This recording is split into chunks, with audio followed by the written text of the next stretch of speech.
¿Cómo? ¿Cómo? Bueno, estamos de regreso, se cortó, ya vamos ahora sí, con la parte de las conclusiones.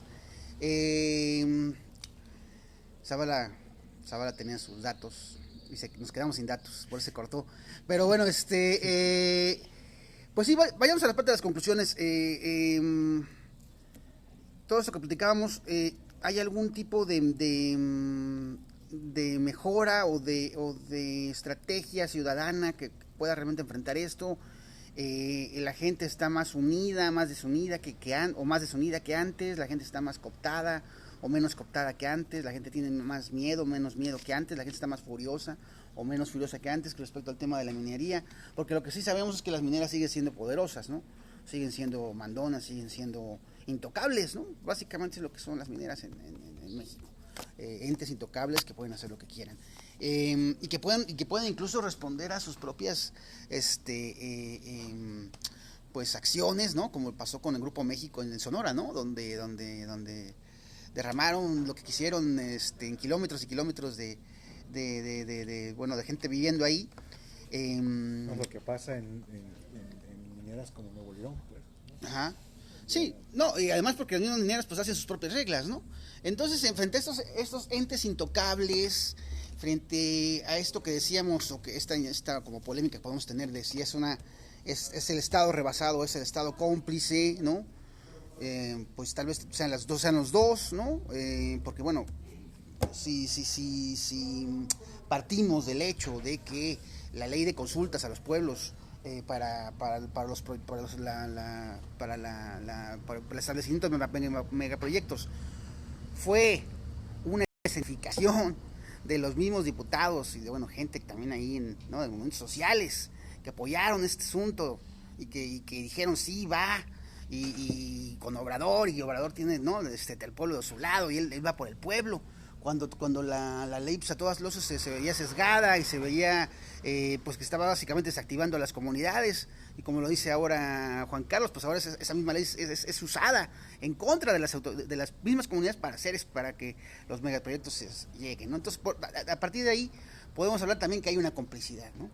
Entonces, en medio de todo esto, a mí sí me gustaría como destacar o como que la gente que nos está viendo o que nos va a ver se lleve como la certeza de qué está pasando.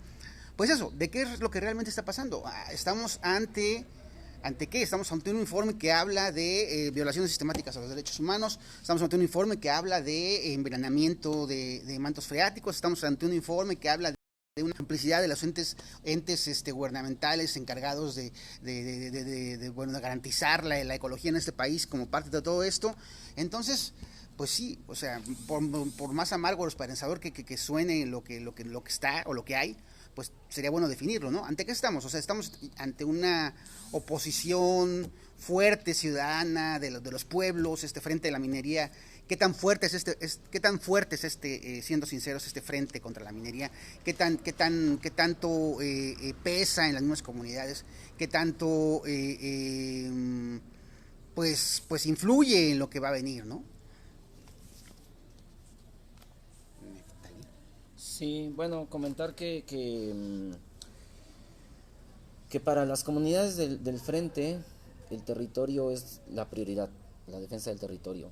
Y eso cruza en todas las asambleas comunitarias que se realizaron. O sea, todas las asambleas conocen, saben que la prioridad en este momento es la defensa del territorio. Y que no van a permitir que entre a sus comunidades este proyecto. ¿Pero ya entró? No, No en todos. no Está en San José necesario, Progreso. está en San José Progreso. y quería expandirse o Quiere quiere expandirse. Entonces la primera decisión que han tomado las comunidades es no permitir su expansión. Donde O sea, no ha que se entrado, quede, donde no ha entrado. que se quede ahí en San José, y aquí no vamos a permitir que entre, ¿no? Pero ¿cómo no van a permitir si hay entidades gubernamentales o entes gubernamentales que les pueden dar permiso, ¿no? Que tal vez ya se los dieron. Bueno, los permisos ya los tienen, ¿no? O sea, la concesión minera en muchas comunidades incluso cubre entre el 80 y el 100% de su territorio. O sea, el permiso de las concesiones mineras se los dieron. El permiso de la manifestación de impacto ambiental también se lo dieron, ¿no? Entonces los permisos ya están entregados por parte del gobierno federal. pero no tienen el permiso o los permisos a nivel municipal. En este caso, el municipio o los ayuntamientos son encargados de dar el cambio de uso de suelo.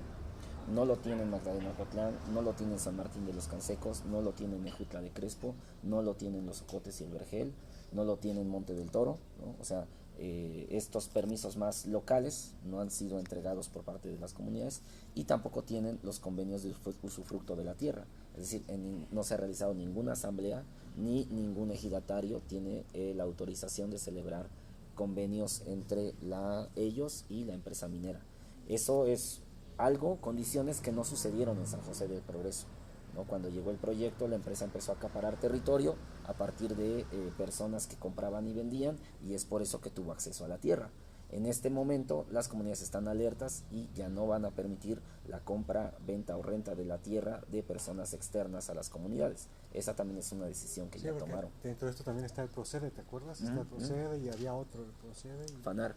Y el Fanar, ¿no? Que era entregarles actas o documentos de pequeños, para convertirlos en pequeños propietarios, ¿no? Que también es algo que se inició desde Salinas de Gortari, ¿no? Sí, Sautla, por ejemplo, es un ejemplo de resistencia, por ejemplo, ¿no? Logró eliminar el Procede, ¿no? Sí, y que en el caso de las comunidades del Valle han logrado detener este proceso de privatización de la tierra que coincidentemente inició en San José del Progreso, ¿no? O sea, es la primera comunidad que entra al Procede y que empieza a avanzar impresionantemente para poder debilitar el ejido y generar condiciones para su privatización. Este proceso también se estaba dando en las demás comunidades, ¿no? Hay acciones concertadas. Entonces, ¿y quién era entonces en ese momento la autoridad que emitía o que generaba el enlace entre la empresa y los ejidatarios o comuneros o comuneras? Era la Procuraduría Agraria. O sea, la Procuraduría Agraria, con acceso a los archivos agrarios de las comunidades, libre acceso, teniendo el control de las comunidades y de los territorios, promoviendo el Procede y el Fanar, que son programas para la privatización de la tierra en diferentes comunidades y al servicio de la empresa minera, ¿no? Y sucedió en San José del Progreso y ha sucedido en otros casos. Y ahora, en este momento, la Procuraduría Agraria, que no es ya se supone que es parte del gobierno de la Cuarta Transformación, no entregando acreditaciones y no queriendo reconocer las actas generadas por las comunidades para frenar el proceso de resistencia ahora, ¿no? Entonces, si se trata del proyecto minero, aceleran todos los archivos, actualización de padrones, etcétera. Cuando se trata de la resistencia, la Procuraduría Agraria detiene y dilata los procedimientos para poder reconocer a las autoridades o para generar, y mucho más en este momento de pandemia, ¿no? Donde dejaron de trabajar y todo el pretexto tanto del gobierno federal como del gobierno estatal es, pues estamos en pandemia, no podemos recibirles. Entonces, frente a ello, las comunidades han determinado, si no hay condiciones, o más bien sí existen las condiciones para cancelar el proyecto minero, pero en este momento no vamos a permitir que se expanda, ¿no? O sea, ya vimos que si se expande por sí solo, ¿cómo lo van a impedir? O sea, sería muy difícil no tendría la certeza jurídica.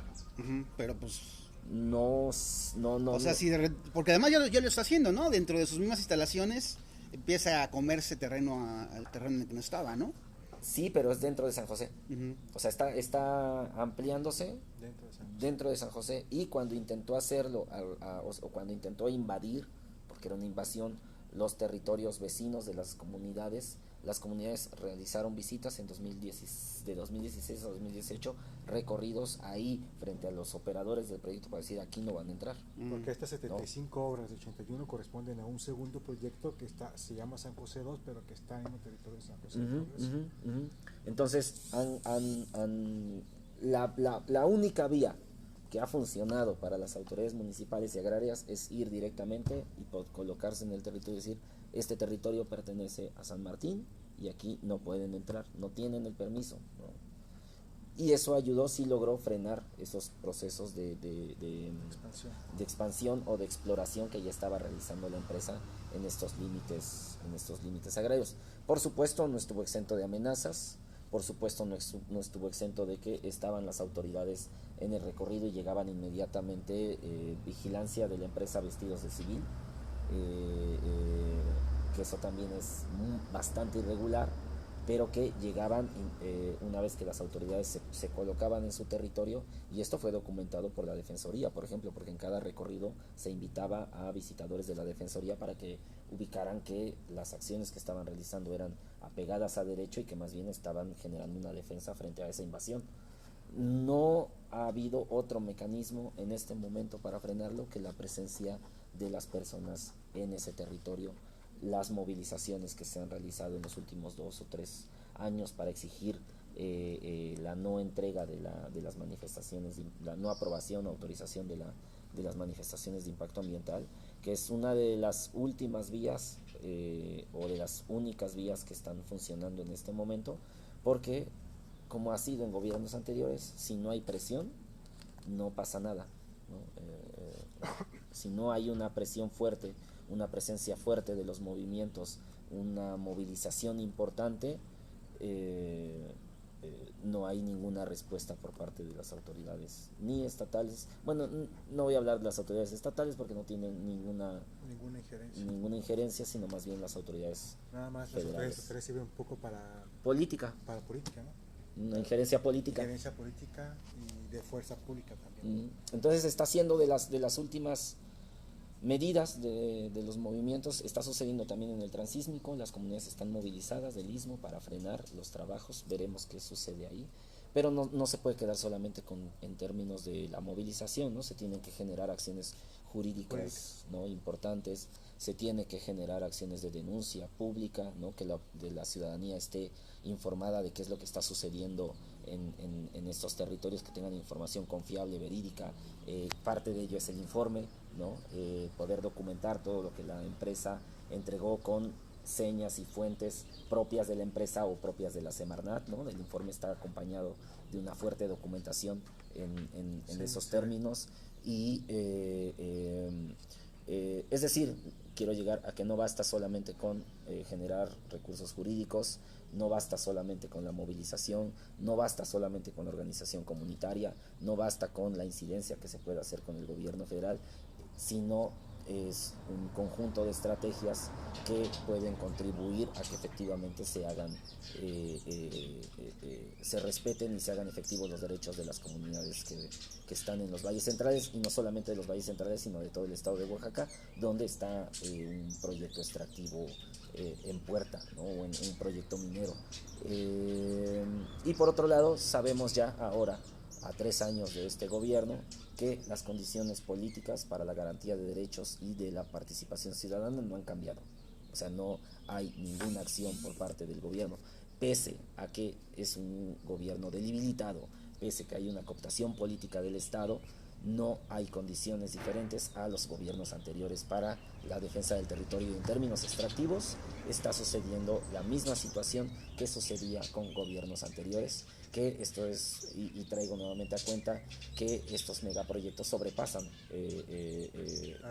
a periodos gubernamentales, y en la historia, al menos de América Latina, en los últimos 10 años, se ha visto que con gobiernos progresistas o gobiernos de izquierda o de centro izquierda, lejos de frenar el extractivismo se ha profundizado. Y avanza con mayor rapidez. Es lo que te iba a comentar, porque bueno. Ya tu celular está a punto de dar las nylons. La última pregunta, nada más, y rápido. Michel Houellebecq hablaba que este poeta hablaba de que la izquierda tiene esa capacidad de que sus políticas públicas sean aceptadas, lo que hubieran sido rechazadas en un gobierno de derecha, ¿no? Aquí hay una desventaja frente al gobierno federal actualmente para la lucha, para las personas defensoras y para las personas defensoras y para la resistencia de las comunidades indígenas, y es la legitimidad del presidente, ¿no? Finalmente, breve si quieres, finalmente es una pues los pone en desventaja, porque luego son señalados de conservadores y enemigos del conservadorismo, ¿no? Sí, y comentar que las comunidades del frente... ¿Tú eres conservador, Neftalí? Eso dicen. Yo no me considero conservador. Eh,